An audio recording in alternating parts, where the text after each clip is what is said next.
नमस्कार, आप देख रहे हैं अब तक टीवी चैनल। हमारे संवाददाता विकास राजपूत ने जनपद लखनऊ से जानकारी देते हुए बताया कि बीकेटी तहसील में विकसित भारत के संकल्प के साथ भाजपा ने भरी हुंकार।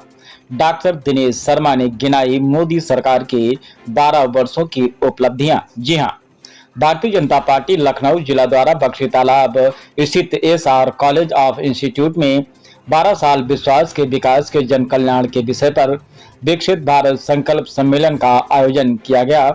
कार्यक्रम में पूर्व उप मुख्यमंत्री एवं राज्यसभा सांसद डॉक्टर दिनेश शर्मा ने मोदी सरकार के 12 वर्षों को विकास, सुशासन और जन विश्वास का स्वर्णिम काल बताते हुए सरकार की उपलब्धियां गिनाई।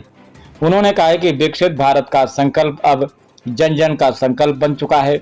वहीं एमएलसी पवन सिंह चौहान और जिला अध्यक्ष विजय मौर्य ने सरकार की जन कल्याणकारी योजनाओं को आम जनता तक पहुंचाने का आह्वान किया। सम्मेलन में बड़ी संख्या में प्रबुद्धजन, पूर्व सैनिक, शिक्षक, अधिवक्ता, चिकित्सक और भाजपा कार्यकर्ता मौजूद रहे।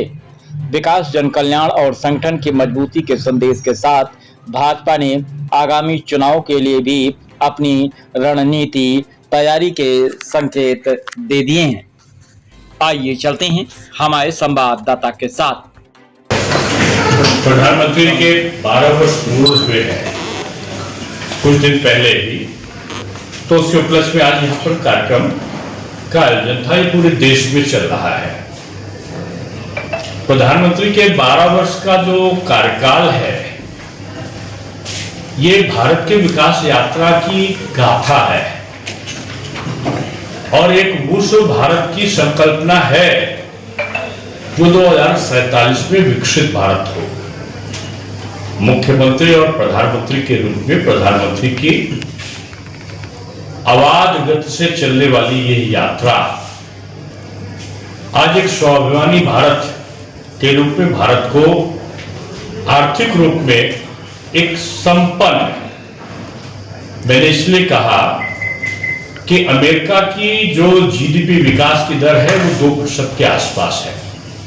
चीन की विकास दर जो है वो 5% के आसपास है। ब्रिटेन, जर्मनी और जापान ऐसे देशों की जो आर्थिक दर है वो 1% के आसपास है। लेकिन भारत की जो आर्थिक उन्नति की दर है वो आज 7.7% है। यानी भारत आज दुनिया की सबसे तेज गति से बढ़ने वाली अर्थव्यवस्था बन चुका है और आर्थिक स्थिति की सुदृढ़ता में भारत का चौथा स्थान है विकसित राष्ट्रों में भी। निश्चित रूप में ये कमाल 12 वर्षों का कमाल है।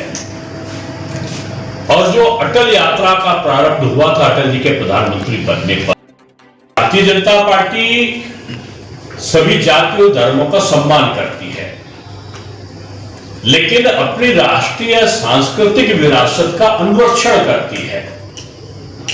और शायद इसी कारण से आज सारे दल अपनी मनोवृत्ति को बदलने को मजबूर हुए हैं।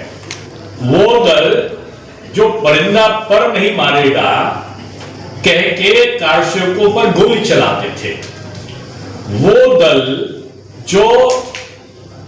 जो राम के अस्तित्व को नकारते हुए सुप्रीम कोर्ट में वो अपने वकील खड़ा करते थे कि राम है ही नहीं, ये कह दो राम सेतु बंधु रामेश्वरम है ही नहीं।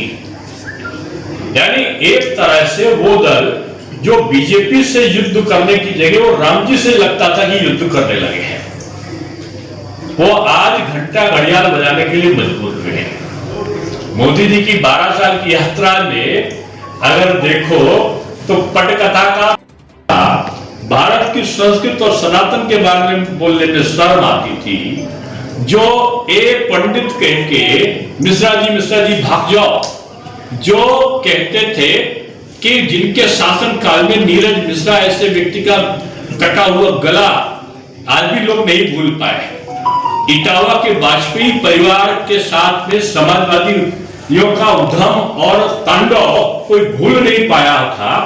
आज जब आपसे बात कर रहे हैं तो वो समाजवादी ब्राह्मण सम्मेलन करने के लिए मजबूर हो गए, वो मंदिर बनाने के लिए मजबूर हो गए।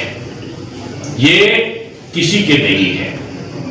ये केवल देश का विभाजन जातियों में कराकर, संप्रदायों में कराकर सत्ता पर काबिज होने वाले लोगों के जो सपने हैं, मोदी जी के परिश्रम, ये वो लोग हैं जो मंदिर में जाने में अपनी शर्म करते थे, जब सत्ता में आते थे तो कब्रिस्तान और शमशान तक में अंतर कर देते थे।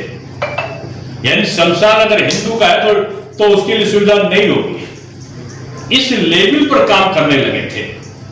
बंगाल जैसे देश में तो लगता था कि पूरा बांग्लादेश ही आकर स्थापित हो जाएगा। उस मनोवृत्ति और विचारधारा को भारत के सनातनियों ने आज एक होकर चुनौती दी है। इसलिए इनको अगला पिछड़ा अनुसूचित दल इन सब में भेद करने का इनका षड्यंत्र फिर से चालू हो गया है, वो सफल नहीं होगा। 2027 का चुनाव भारतीय जनता पार्टी का परचम लहराएगा, ये हमारे कार्यकर्ताओं ने तय किया है और बक्सी तालाब से ये आवाज आज पूरे देश को गूंजने वाली है। धन्यवाद। बाधित हुई थी, उसको और गति से गतिमान करने का काम प्रधानमंत्री जी ने किया है। निश्चित रूप में यह यात्रा तेजी के साथ में बढ़ेगी और आज विपक्ष में घबराहट है। उस विपक्ष में जिसने महिलाओं को 33% का अधिकार देने से वंचित किया लोकसभा और राज्यसभा में, उस विपक्ष में घबराहट है जिसने देश की आधी आबादी को उसके अधिकारों से वंचित करने का षड्यंत्र रचा था। आज घबराहट उन राजनीतिक दलों में है जिसने अगड़ा, पिछड़ा, अनुसूचित, दलित, आदिवासियों को आपस में लड़ाने का षड्यंत्र रचा था। उन दलों में घबराहट है जिन्होंने तुष्टीकरण की